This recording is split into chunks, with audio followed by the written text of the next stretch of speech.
1 Crônicas 12, verso 32 diz: dos filhos de Issacar, conhecedores da época, para saberem o que Israel devia fazer, 200 chefes e todos os seus irmãos sobre as suas ordens. Então, a palavra tempos, aqui no texto, se refere no hebraico a ciclos e estações, o início e o fim de uma era. E discernir o tempo significa identificar o término de certas estruturas e o começo de uma nova estação.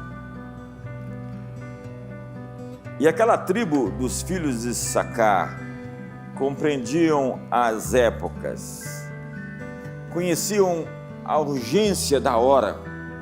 De acordo com o Targum, eles conheciam os períodos do sol e da lua e a intercalação dos meses, as datas das festas solenes, e podiam interpretar os sinais dos tempos e, por um dom profético, colocar tudo isso para junto, discernir o futuro que Deus queria manifestar. E uma vez que eles viam o que Deus estava fazendo, eles poderiam se alinhar ao processo. Aqueles homens de Issacar interpretavam as tendências e as curvas da história antes que os outros pudessem vê-las. Eles eram uma tribo de guerreiros, estudiosos e videntes, cuja especialidade era ler tendências, ver o futuro e se alinhar àquilo que viram. Em Israel antigo, os ciclos eram definidos pelas festas. E hoje, justamente essa noite, nós estamos celebrando a festa do Purim, de ontem para hoje.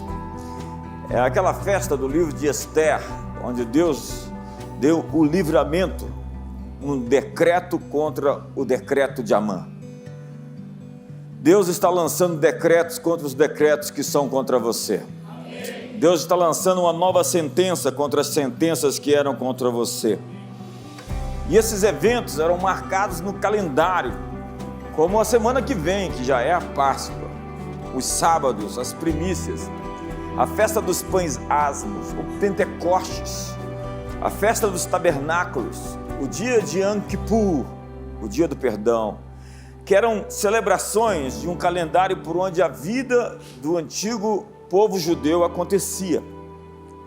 Quando vamos à Escritura, nós temos o tempo presente, o tempo aceitável, o cumprimento do tempo, os tempos futuros e os fins dos tempos. E há pessoas que vivem frustradas por não ter conseguido entrar nesse tempo aceitável. Elas não conseguiram ajustar o timing, elas estão sempre adiantadas ou sempre atrasadas. Há pessoas perdidas no tempo, no túnel do tempo. E hoje eu quero dar alguns versículos para você e garanto a você que se você tiver coração, você vai alinhar o seu tempo com o relógio de Deus. Disse Daniel, diz a Bíblia, bendito seja o nome de Deus de eternidade a eternidade, porque dele é a sabedoria e o poder. É ele quem muda o tempo e as estações, remove reis e estabelece reis. Ele dá sabedoria aos sábios e entendimento aos entendidos. Ele conhece o profundo e o escondido, conhece o que está em trevas e com ele mora a luz. Já no capítulo 12, nós chegamos em um texto no final do livro de Daniel, onde o anjo disse, vai Daniel, e encerra essas palavras, sela elas para o tempo do fim. Muitos serão purificados, embranquecidos e provados, e os perversos vão fazer o que eles sabem fazer. Eles vão agir perversamente. E nenhum deles vai entender os tempos, mas os sábios entenderão. Veja Gideão, ele estava preso em um loop do tempo. Ele estava preso em um ciclo. Ele estava sendo roubado todos os anos. De 7 em 7 anos, os midianitas vinham saqueá-los, os povos do Oriente, os amalequitas. que fazem o que lhes é natural: saquear, roubar, matar, destruir. Até que aparece um anjo e o convida para lutar. Hoje é Purim e hoje Deus nos convida para nos defender dos inimigos. Ele nos dá a autorização para lutar e nos chama para quebrar os ciclos de derrota, os ciclos de perda, os ciclos de saque de Satanás na sua história. E aquele foi um momento quando a eternidade invadiu o tempo. Então o anjo procura Gideão e diz: homem valente, reúna os israelitas e vamos para a guerra. Quantos querem ir para a guerra em nome de Jesus?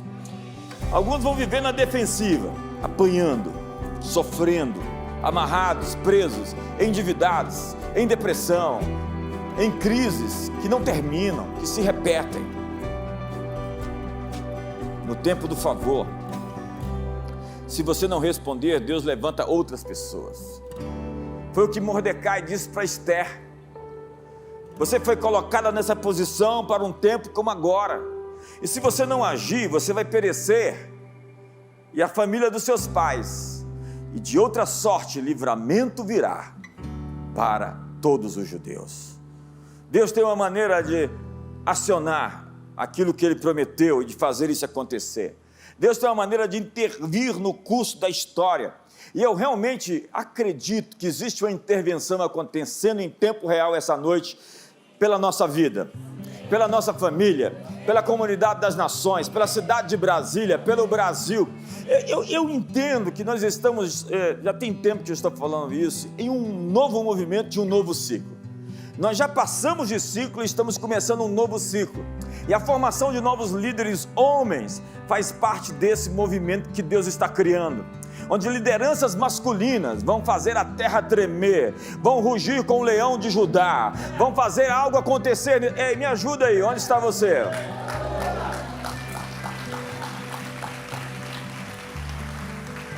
Então nós estamos em um tempo de favor acelerado. Lembra de Josias? Ele tinha uma profecia antes de nascer. E é 1 Reis, capítulo 13, 350 anos antes, que aparece um profeta que não recebe nome, o homem de Deus assim chamado, e diz sobre o altar de Jeroboão, que tinha construído ali em Betel. Clamou o profeta contra o altar por ordem do Senhor e disse: altar, altar, assim diz o Senhor, eis que um filho nascerá à casa de Davi, cujo nome será Josias, o qual sacrificará sobre ti os sacerdotes dos altos que queimam sobre ti incenso, e ossos humanos se queimarão sobre ti. Havia uma palavra liberada que pairava no ar, esperando para se cumprir. As palavras de Deus, elas não caem por terra, disse Isaías. Elas não voltam atrás, mas elas cumprem o que lhe apraz e prosperam para aquilo que Deus designou. Quando a palavra é a palavra de Deus, ela não vai cair por terra. Você pode derrubar as palavras das trevas, e você deve fazer isso. Levante suas mãos em nome de Jesus, diga: eu quebro os decretos que são contra mim. Eu quebro as sentenças que são contra a minha família. Eu lanço por terra as maldições lançadas contra a minha vida. E eu reafirmo todas as promessas que Deus fez para a minha vida. Sabe, aquele menino nasceu, eles nem tinham Bíblias, porque você conhece a história. A segunda onda de Jezabel, que destruiu todas as escrituras e quase acabou com toda a descendência de Judá. E Josias acha um pergaminho. Na verdade, ele deve ter achado foi um papiro. Os papiros eram feitos no Egito, os pergaminhos eram feitos na Ásia. Pastor Cláudio, que bom te ver, Alcimara. E ele encontra o rolo do livro, ele encontra as escrituras sagradas, e ele rasga as suas vestes em protesto contra toda a apostasia de Israel, e ele começa um movimento de avivamento. Mais de 300 anos depois daquela profecia, ela começa a se materializar, porque um homem chamado Davi, que já estava morto há 400 anos. E Josias é chamado pelo seu nome, o nome de Davi. Mostra que quando você anda com Deus, você pode abençoar pessoas depois de 400 anos que você está morto. Aquela declaração profética atravessou o tempo e o espaço, o universo, em séculos, e encontrou lugar para se realizar. A oportunidade se encontrou com favor e surgiu o tempo, fundiu-se com a eternidade. Josias é um rei com um decreto divino para destruir as obras de Satanás. E nós estamos agora num momento parecido, um momento divino de cumprimento, onde Deus está intervindo na história. Ele nos deu o mistério da oração. E a oração é esse grande mistério, porque Deus exige que nós participemos dos seus atos no mundo. Eles não simplesmente acontecem no fluxo, eles são provocados por gente que chega diante do trono da graça, com ousadia, para receber misericórdia e socorro em ocasião oportuna. Gente que pede e recebe, gente que busca e encontra, gente que bate e a porta se abre. Existem palavras sobre a igreja pairando, querendo se cumprir. Existem palavras sobre a sua vida financeira, sobre a sua família, sobre os seus filhos, que querem se manifestar nesses próximos dias, semanas e meses.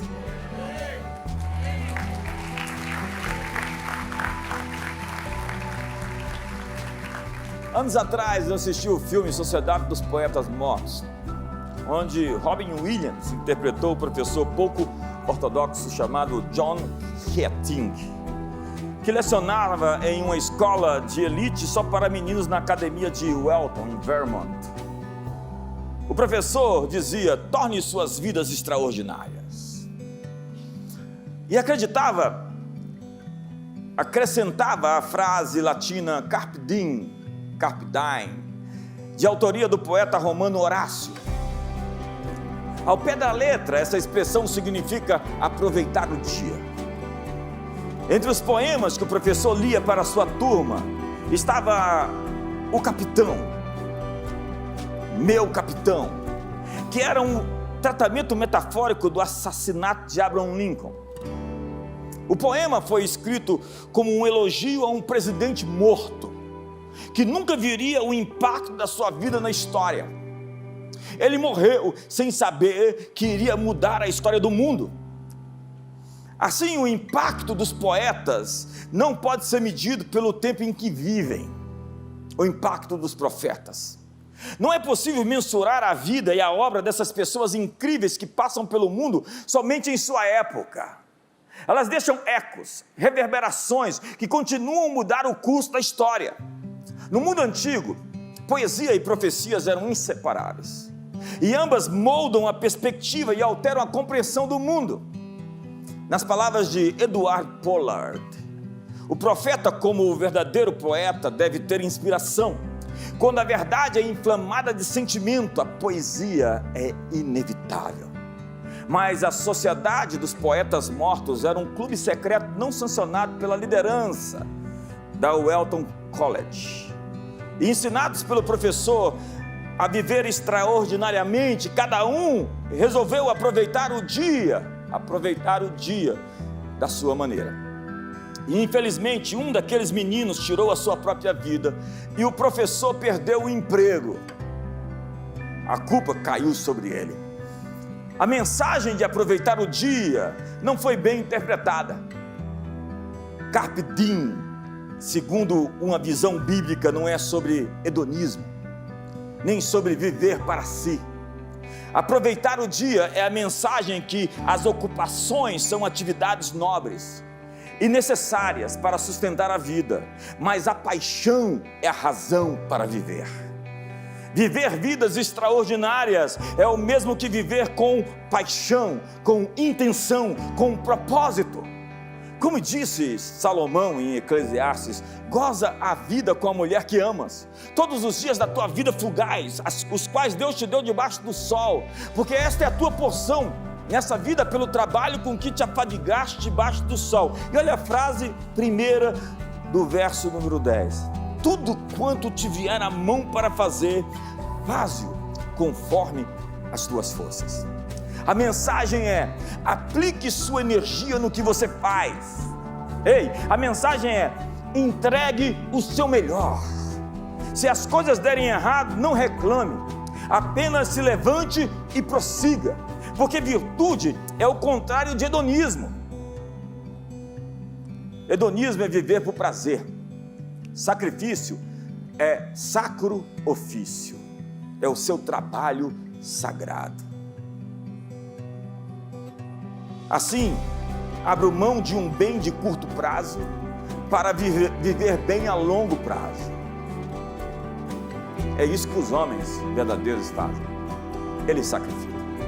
É isso que as mulheres verdadeiras fazem, elas sacrificam.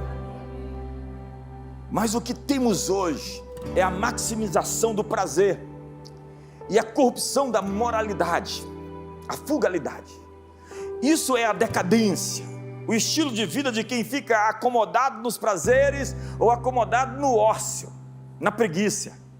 E é preciso vencer a inércia, é preciso romper, lidar com a gravidade.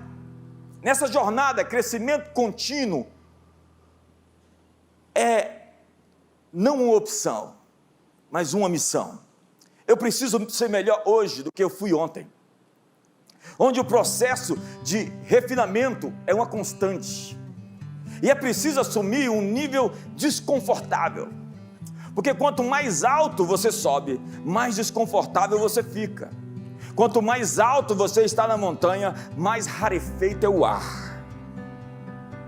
Eu estava conversando com o John Kelly esses dias. É incrível esse povo que já tem uma estrada, que já subiu muitas montanhas, como eles têm coisas para te ensinar. E umas 3, 4 chaves ele me deu nos dias que ele esteve aqui. E uma delas é porque eu falei: eu estou ouvindo as murmurações contra mim. Você acredita nisso, apóstolo? E ele me disse: acostume-se. Sua posição exige que você aprenda a viver sob pressão.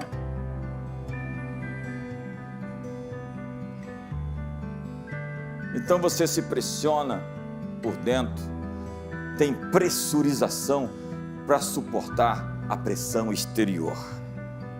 Ei, quanto mais alto você for, mais desconfortável vai ficar. Mas lembre-se de Paulo: pela grandeza das revelações que me foram dadas, foi-me posto um espinho na carne, um mensageiro de Satanás, para que eu não me ensoberbecesse, para que eu não ficasse orgulhoso, arrogante. Um espinho me espetava todo o tempo. Ei, o grande apóstolo lá da Bíblia tem um problema de orgulho, e Deus, para mantê-lo no caminho e não perdê-lo, colocou algo para instruí-lo e deixá-lo na posição certa, sempre que pensava mais do que deveria pensar sobre si mesmo. Dê um sorriso para o seu irmão do seu lado. Eu espero que esteja tudo bem com ele. Na jornada, a humildade é o fruto do amadurecimento. Nada tão sofisticado, nada tão elevado, nada tão poderoso como gente humilde. Na verdade, ser humilde é ser verdadeiramente grande, porque humildade é o presente de Deus aos que realmente crescem. E foi Jesus quem disse: vinde a mim, porque meu coração é manso e humilde. E por mansidão entenda força sob controle. Alguém que tem muita força e que não precisa exibi-la. Alguém que tem muita força e que não sai em disputa contra os mais fracos. Não precisa se ostentar, se vangloriar, não se deslumbra. E por humildade, entenda a capacidade de entender seus limites, não de negar as suas forças. Jesus é o maior exemplo, o maior personagem da história.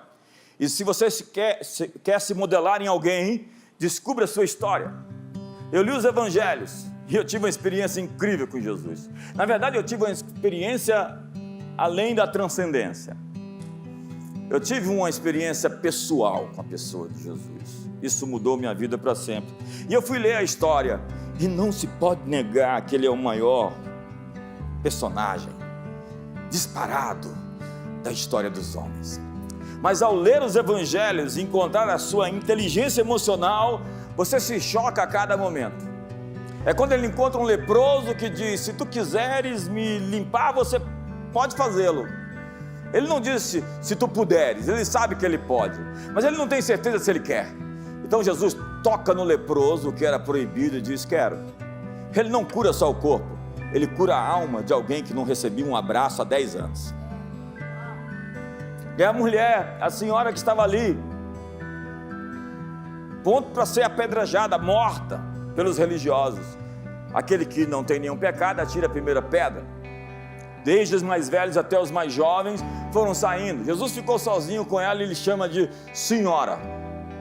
Fala senhora. Além do vernáculo, além do texto da tradução, é a apresentação de uma grande demonstração de respeito, que só era dada para sua mãe, para alguém com muita autoridade. Jesus nos trata de uma maneira com tamanha reverência e grandeza, que não dá para deixar de segui-lo. Como diz o autor Hebreus, como nós vamos ignorar e desprezar tamanha salvação? Aquela mulher foi tratada de uma maneira tão poderosa que ela nunca mais abandonou Jesus, ela estava na sua cola onde Jesus ia. É assim que ele faz. É a mulher do fluxo de sangue que toca na orla do seu manto, e Jesus: quem me tocou? Quem me tocou? Oh, mestre, todos te tocam, mas alguém me tocou diferente, porque de mim saiu virtude. Aquela mulher se manifestou e ele diz: filha. Por que ele disse filha? Porque só uma filha podia tocar na orla do seu manto. Os detalhes na Bíblia não estão ali para fazer simplesmente referência. Os detalhes estão ali para mostrar a exatidão de cada expressão. Não existe um ponto, uma vírgula fora do lugar. Jesus é perfeitamente exato. Todos os profetas apontavam para Cristo, sobre quem Moisés profetizou. Disso, na verdade, lá no livro de Atos, Moisés, isso que a gente está falando é Pedro: o Senhor Deus vos suscitará dentre vossos irmãos um profeta semelhante a mim, a ele ouvireis em tudo quanto vos disser, e acontecerá que toda alma que não ouvir a esse profeta será exterminada do meio do povo. Todos os profetas anunciavam o Messias. E o verso continua: e todos os profetas, a começar com Samuel, assim como todos quantos depois falaram também, anunciaram esses dias que Pedro está falando, que são os dias de Pentecostes. Se situe na timeline do tempo. Nós estamos falando século I, dia de Pentecostes, logo depois, dias depois da morte e ressurreição de Jesus e ascensão. E continua Pedro: vós sois filhos dos profetas e da aliança que Deus estabeleceu com vossos pais, dizendo a Abraão: na tua descendência serão abençoadas todas as nações da terra. Ei, vocês são filhos dos profetas, porque desde Samuel, que foi o primeiro dos videntes, o primeiro dos profetas, os reis, e a partir de Saul em diante, o profeta aparece do lado, como um conselheiro, como um confidente, e como alguém que instruía os reis.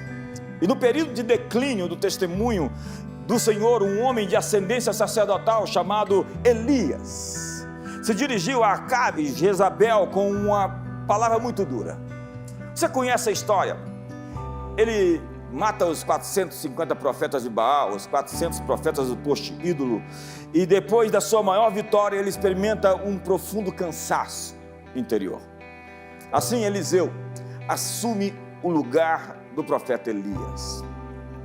Mas a sucessão profética de Eliseu não se concluiu, porque seu moço, chamado Geazi, ficou contaminado pela cobiça. E por conta disso, ele não fazia história, ele contava somente a história dos outros. A sentença sobre Geazi é que ele se tornou um contador de história dos profetas, e não ele mesmo um fazedor de histórias. Diga para você, irmão, está um silêncio aqui. Há uma discussão grande sobre a falta de sucessão de Eliseu. É verdade, ele não deixou um sucessor como Elias, mas a verdadeira mensagem da sua morte ficou em seus ossos. Eliseu viveu uma vida extraordinária, e foi enterrado em uma cova, e a Bíblia diz: morreu Eliseu e o sepultaram. Ora, bandos dos moabitas costumavam invadir a terra à entrada do ano. Sucedeu que enquanto alguns enterravam um homem, eis que viram um bando, então lançaram um homem na sepultura de Eliseu. Logo que o cadáver tocou os ossos de Eliseu, reviveu o homem e se levantou sobre os pés. Você olha essas igrejas mortas lá na Europa, essas grandes catedrais sem vida. Pois é, existem mortos profetas ali com seus ossos. Acredite, qualquer hora a ressurreição vai acontecer.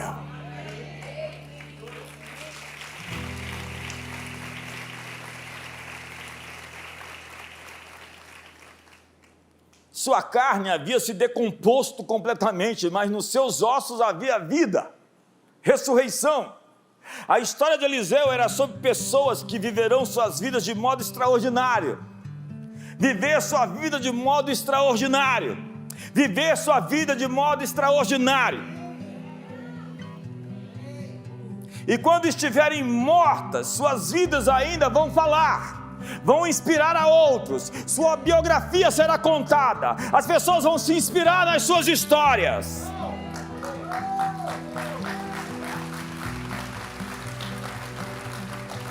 Preste atenção, Eliseu veio do território de Sacar, lá de Abel-Meholá. Ele era da tribo dos videntes. Lembre-se de José. Eu amanheci hoje com essa lembrança do texto em que José fez prometer seu povo que os seus ossos, depois de morto, seriam levados para a terra dos seus pais. Pela fé, José, próximo do seu fim, fez menção do êxodo dos filhos de Israel, bem como deu ordens quanto aos seus próprios ossos. Você sabe o que aconteceu? Ele não queria virar uma múmia lá no Egito. José não tem um túmulo. Eu já estive lá no Egito e não existe um túmulo de José. Não existe um efígie, uma pirâmide com o nome de José. Mas ele viveu extraordinariamente, acredite. E em seu leito de morte, Jacó, seu pai, profetizou com imposição de mão sobre seus 12 filhos. E ali dá 12 mensagens. Para Issacar, ele disse que era um jumento forte, deitado entre os apriscos, que quando viu que um lugar de descanso era bom e que a terra era agradável, inclinou o seu ombro para carregar fardos e tornou-se escravo de trabalhos forçados. Essa é uma profecia messiânica. Tudo na Bíblia se refere a Jesus. Porém, inimizade entre ti e a mulher, entre a tua descendência e o seu descendente, este te ferirá a cabeça e tu lhe ferirás o calcanhar. Esse é o proto-evangelho, é o anúncio da cruz, lá em Gênesis capítulo 3. O pecado surgiu e Apocalipse vai dizer no capítulo 13, verso 8, que o cordeiro foi morto antes da fundação do mundo. Ou seja, antes do pecado já existia a expiação. O cordeiro já estava pronto para ser morto pela causa dos pecados. Antes dos problemas existirem, já existe uma solução. Antes de qualquer coisa acontecer, Deus já está na frente.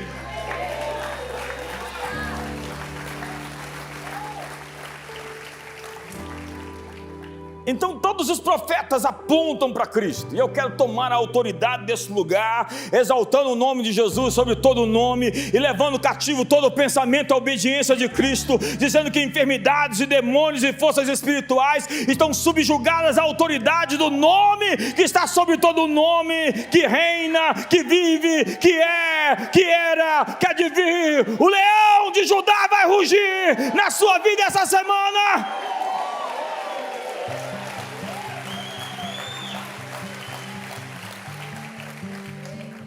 O texto diz dos filhos de Issacar, conhecedores da época, conhecedores dos tempos. Lembra de Daniel? Os sábios entenderão. É preciso discernir o tempo.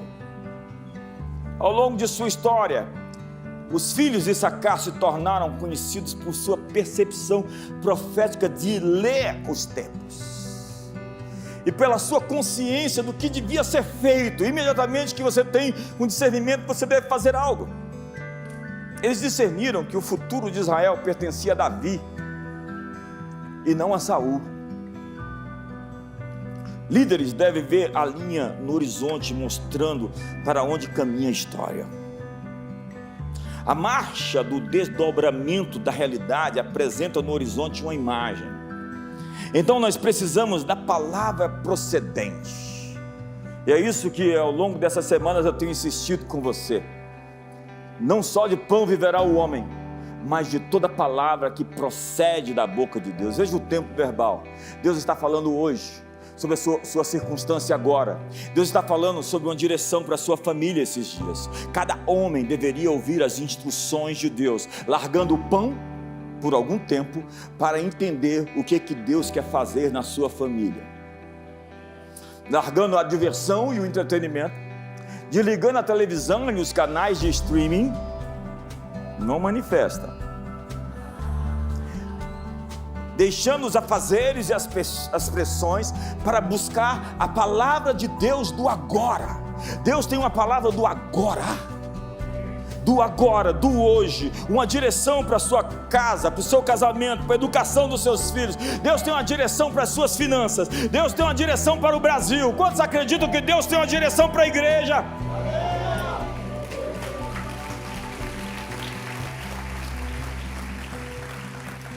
E foi durante milênios que os marinheiros sabiam que o sol, quando estava vermelho à noite, era o deleite de quem navegava.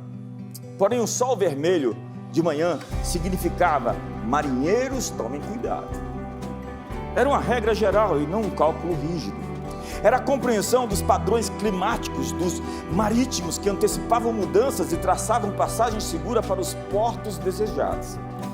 Por gerações, os marinheiros estudavam as nuances do sol e do céu e compilavam os dados.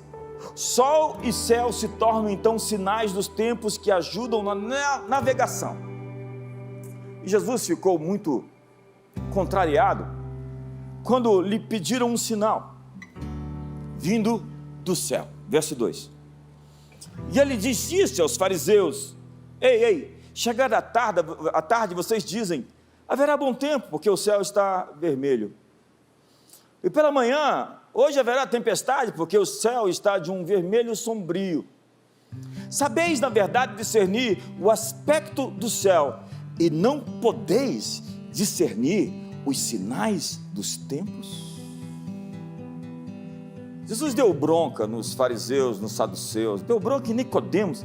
Ele chega para ele: Nicodemos, sendo tu mestre em Israel, deveria saber essas coisas. E é Tiago quem diz que não queirais muitos de vocês ser mestres, porque haveis de ser julgados com maior rigor. Maior rigor. E o ministério profético percebe a mão de Deus trabalhando e moldando os eventos da história para cumprir o seu propósito. E há tantas pessoas que sabem se situar no momento, fazer até um diagnóstico, mas não conseguem a direção da palavra que procede da boca de Deus para aquela hora. Tem um bocado desses inteligentinhos, teólogos aí que você está assistindo no YouTube, que sabe fazer leituras do que está acontecendo, mas não sabe dizer para onde a gente tem que ir. Se você não entender esse movimento, você pode se ver lutando contra Deus. Foi isso que fizeram os fariseus, os saduceus, os doutores da lei, os escribas. Eles eram bem formados, acredite. Eles eram PhDs no que faziam. E eles eram líderes espirituais do antigo Israel e podiam ler os céus, mas não eram capazes de discernir os tempos, de ler a época. Tudo ia começar a mudar e eles estão lutando contra o Espírito Santo. Por quê? Porque eles ficaram cegos pela hipocrisia. Porque eles estavam interpretando um papel. Porque eles interpretaram mal os tempos e não reconheceram o Messias que estava diante deles. O oráculo estava presente diante deles e eles só viam seus interesses imediatos. Eles queriam algum ganho, eles queriam projeção, eles queriam uma foto maior, melhor. Entre eles, somente Nicodemos e José de Arimateia entenderam os tempos. 2 entre eles apenas. Alguns pescadores incultos, não formados, não treinados, não preparados, não ratinhos da biblioteca de Jerusalém, lá da Galileia, cheia de um sotaque assim meio estranho, discerniram aquele que lhes falava, e aqueles homens simples mudaram o mundo. Em tempos de mudança, Deus procura aqueles que estão preparados para viver em um mundo novo, enquanto muitos estão somente preparados para viver em um mundo que já não mais existe. Você vai para a escola aprender a responder perguntas que ninguém está fazendo. Você pode estar lutando contra inimigos que nem existem mais. Não se pode caçar os coelhos novos com os cachorros velhos. Nós vivemos de toda palavra que procede da boca de Deus agora. Deus tem algo a dizer hoje. O que tem olhos, o que tem ouvidos, ouvis. O que o Espírito de Deus está dizendo às igrejas. Seu modo de se vestir, suas piadas, até o seu corte de cabelo pode estar fora do tempo. Alguns pregadores ainda vivem no século passado. Já viu o sapato de pregador? Não, nem comenta. Brilhoso, cheio de detalhes. Não vou falar, já falei. A mensagem deles não é para hoje. Ela foi boa para ontem, mas não para agora. John Wesley dizia que em cada 7 anos eu queimo os meus sermões. Ele é autor da frase: ponha fogo no seu sermão ou ponha o seu sermão no fogo. Jesus disse: vocês sabem interpretar os sinais dos céus, mas vocês não conseguem discernir os tempos. Havia muita ocupação para perceber o que estava acontecendo. Como diz John Sculley, o futuro pertence àqueles que veem as possibilidades antes que se tornem evidentes. Nós estamos presos entre o que é e o que há de vir. E é preciso ler os tempos, entender onde as coisas estão, onde estiveram e para onde estão indo. E para ler os tempos, em primeiro lugar, é preciso reconhecer os padrões da história. A história deixa padrões, como disse Jorge Santayana: aqueles que não conseguem se lembrar do passado estão condenados a repeti-lo. O matemático Peter Tuchin escreveu um livro, Guerra e Paz e Guerra, onde ele usa equações, dados e registros de um banco de dados de milhares de anos da história para prever ciclos de violência e conflitos sociais ao longo do tempo. Ele previu 10 anos de violência a partir do ano 2020, acredite. Peter é um adepto da chamada psicohistória, que mistura psicologia, história, matemática e estatística, a fim de prever o comportamento coletivo dos seres humanos. É o estudo do comportamento de manada. Tem gente assim, não pode ver uma manada que já se junta. Veja na internet isso. É dos peixes que se formam em cardume, ou dos pássaros que voam juntos. A psicohistória acredita que nós podemos prever o comportamento humano da mesma forma que a física prevê o comportamento dos átomos e das moléculas. Não é possível prever o comportamento de uma única molécula, mas no momento em que trilhões de moléculas formam um gás ou uma reação química, o comportamento se torna previsível. Da mesma forma, pode-se prever o comportamento das pessoas a partir disso. Não individual, mas coletivo. Em segundo lugar, para se ler os tempos, é importante entender a metanarrativa e conectar os pontos. da protologia à escatologia. A metanarrativa é a história por detrás de centenas de histórias menores nos livros e passagens da Bíblia, que tem um único tema. A metanarrativa é a percepção da big picture, da grande fotografia das Escrituras. Qual é o tema? Qual é a temática de todos os livros? Para onde aponta? Obviamente tem o personagem principal, ele é Jesus, ele está lá. Mas existe uma mensagem, que é o domínio do homem, chamado Reino de Deus, influenciado pelas forças celestiais e não pelas forças infernais. Quando você anda na vontade de Deus, você está acumulando peças e peças e peças que não fazem sentido, até que você junta as peças o suficiente e de repente você tem um quadro. E nesse quadro nós vamos entender que precisamos uns dos outros. Quem lhe daria a sua própria visão se você não foi fiel à visão de outra pessoa? Mas nós somos tão independentes, andamos sozinhos. E acredite, o orgulho não tem amigos. Você sabe o quanto você é humilde pela sua capacidade de se relacionar com os outros. Dê um sorriso gostoso para o seu irmão, dê um abraço nele, fala, ô amigo, sei lá se é mesmo. O outro já disse ali, força amizade não. Agora imagine o que seria de José sem o copeiro, ou de Esther sem Mordecai, ou de Daniel sem seus amigos, ou de Davi sem seus valentes, ou de JB sem Filipe, sem Eliso, sem Paulinho, sem Márcio, sem Cláudio, sem Sandro, sem André, sem Paulo, sem Dirce.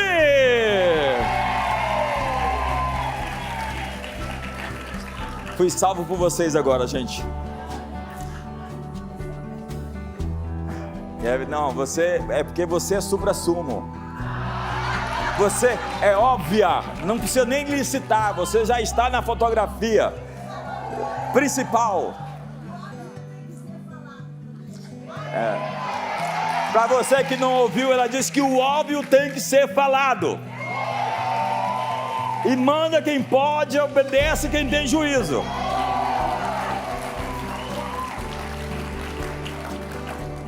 Sim, senhora.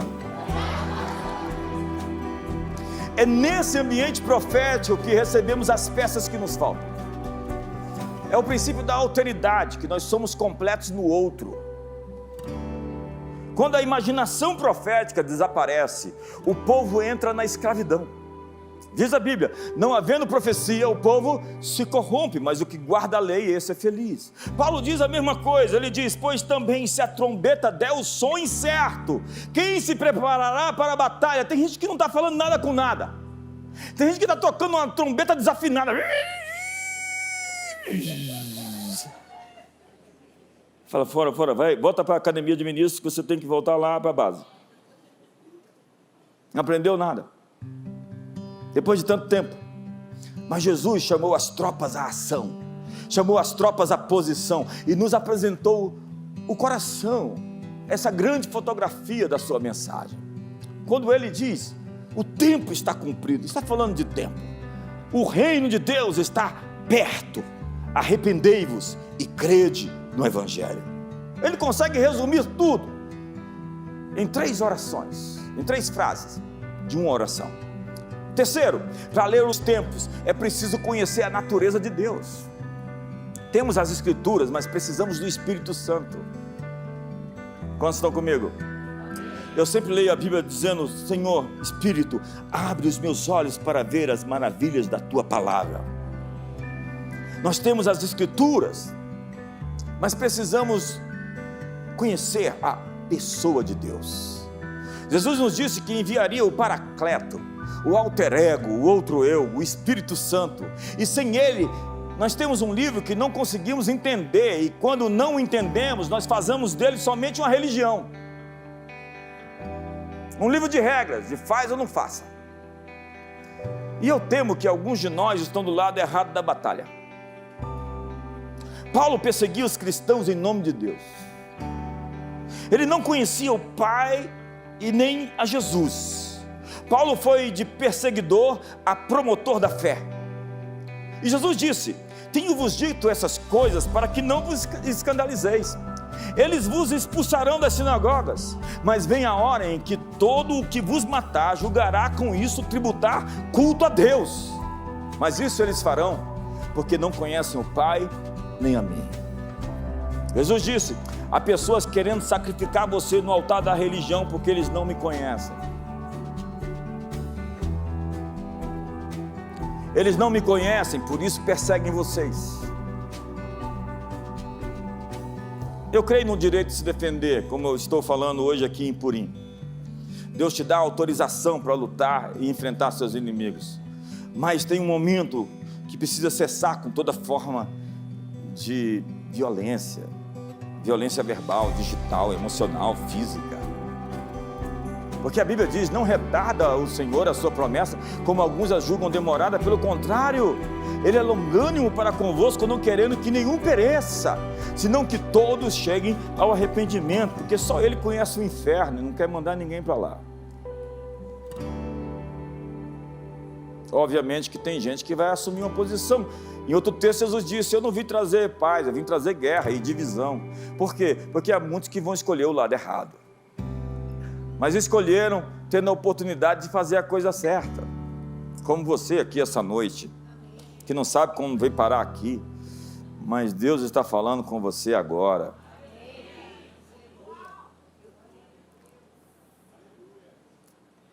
Aí nós vemos hoje na internet as pessoas perdendo a alma, a sensibilidade, perdendo a humanidade. Aí o sujeito morre e o sujeito CPF cancelado. Glória a Deus, aleluia. Ei, essa linguagem é de quem não conhece a Deus e não sabe que o seu coração chora quando vê o não arrependido morrer.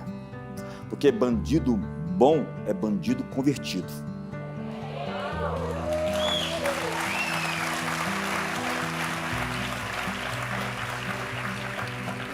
Eu estou assustado com a internet. As pessoas estão ali muito raivosas, nervosas. E esse não é o espírito do Evangelho. Veja o que Jesus disse. Aconteceu que, ao completarem os dias em que devia ele ser assunto aos céus, manifestou no semblante a intrépida resolução de ir para Jerusalém. Jesus disse: um profeta tem que morrer em Jerusalém. E enviou mensageiros que o antecedessem. Indo eles, entraram em uma aldeia de samaritanos para lhe preparar a pousada. Mas não o receberam, porque o aspecto dele era de quem decisivamente ia para Jerusalém. Vendo isso, os discípulos Tiago e João perguntaram: Senhor, queres que mandemos descer fogo do céu para os consumir? Aleluia! Oh, glória! E Jesus, porém, voltando-se, os repreendeu e disse: vocês não sabem de que espírito vocês são? Pois o Filho do Homem não veio para destruir as almas dos homens, mas para salvá-las. E seguiram para outra aldeia. Deus não é apenas o Deus da história, Ele é o Deus do tempo. Ele não pode ser separado pelo mal, nem fica desanimado. Deus trabalha mediante um povo profético que se move com Ele, entendendo o seu propósito e dando à luz a sua vontade no mundo. Não é preciso ser um povo profético para ver o que todo mundo está vendo. Incerteza, amoralidade, falta de moral, rebelião, caos. Os filhos de Issacar interpretam esses sinais de forma diferente.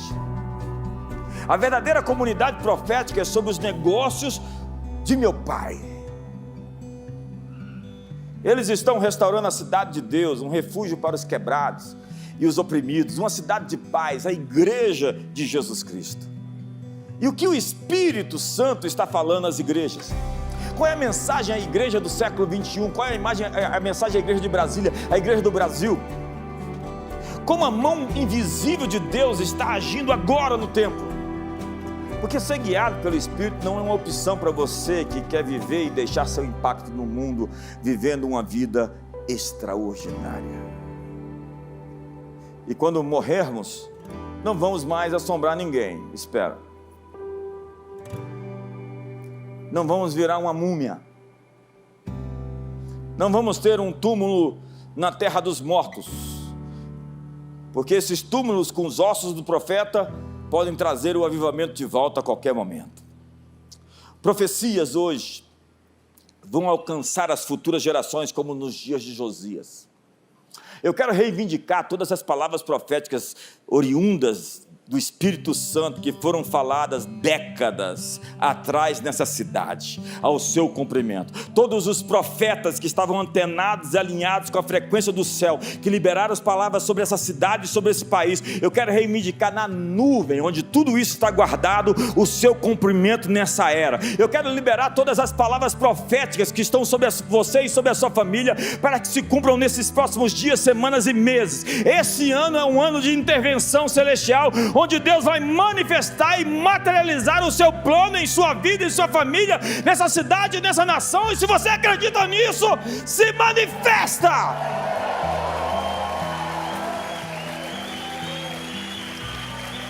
E eu quero fazer algo ainda mais profundo. A Bíblia diz que eu visito a iniquidade dos pais nos filhos até a terceira e quarta geração daqueles que me aborrecem, mas eu faço misericórdia de até 1000 gerações daqueles que me amam e praticam a minha justiça.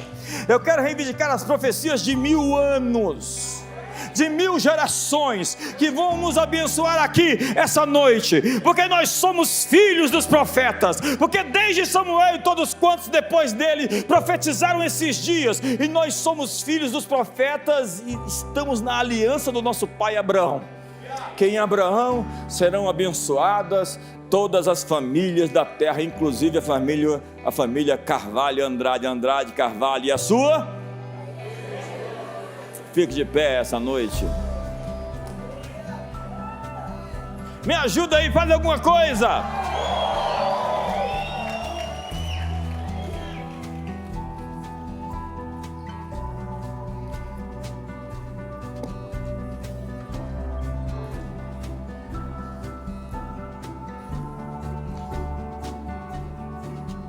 Há algo pairando sobre você esses dias.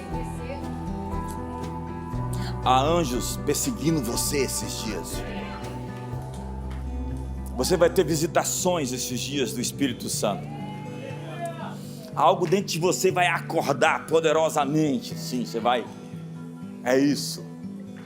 Prepare-se. Eu digo esses dias para o pessoal: olha, você está vendo talvez a versão do JB 6.0. Prepare-se para ver a 12.0. Porque nós estamos em modo atualização, nós estamos em modo ativação, nós estamos em modo alinhamento, nós estamos em modo transformação. A vereda do justo é como a luz da aurora que vai brilhando mais e mais até ser dia perfeito, porque todos nós somos transformados pela glória do Senhor, de glória em glória, na imagem do Senhor. Então o que eu espero? Eu espero o autor da vida, da história, dos mundos, dos quasares, intervir em nosso tempo, em nossa geração. Por que eu estou dizendo isso? Porque Ele fez nas outras gerações, Ele vai fazer na nossa geração. E eu quero dizer que 2024 é um ano especial para você ver Deus se manifestar na sua vida e na sua família. Você está alegre por isso? Manifeste a sua alegria por isso.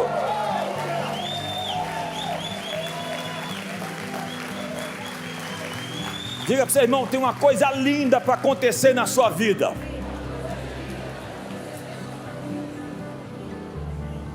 Marca o culto de ações de graça. Pode ser no próximo domingo.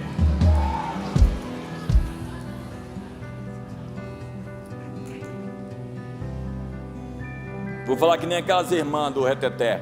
Você vai cantar o cântico da vitória, irmão.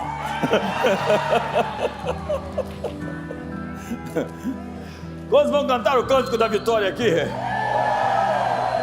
Então já pega o seu tamborinho aí e se junta a Miriam. Tem livramento para você, tem escape, tem uma porta aberta de salvação, tem família se convertendo esse ano. Nós vamos batizar a sua casa inteira. Você pode ser o primeiro, estão vindo todos eles, vão fazer fila, um por um, ou então vai vir todo mundo junto. Até você que não sabe como é que veio parar aqui essa noite.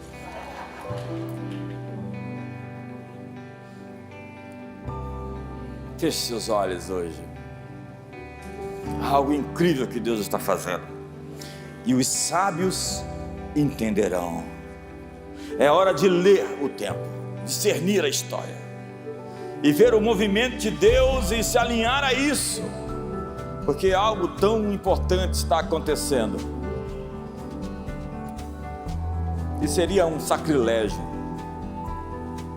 uma verdadeira estupidez, ignorar os atos e o mover do Espírito Santo nesses dias. Prepare-se para a continuação do livro de Atos. Prepare-se para um avivamento sem fronteiras. Prepare-se para filhos cheios do Espírito Santo e transformados, profetas. Prepare-se para um ministério apostólico que avança além das fronteiras, além das barreiras que foram estipuladas, porque Deus está levantando um povo incrível que está emergindo, conformosos sobre os montes, os pés dos que anunciam boas notícias.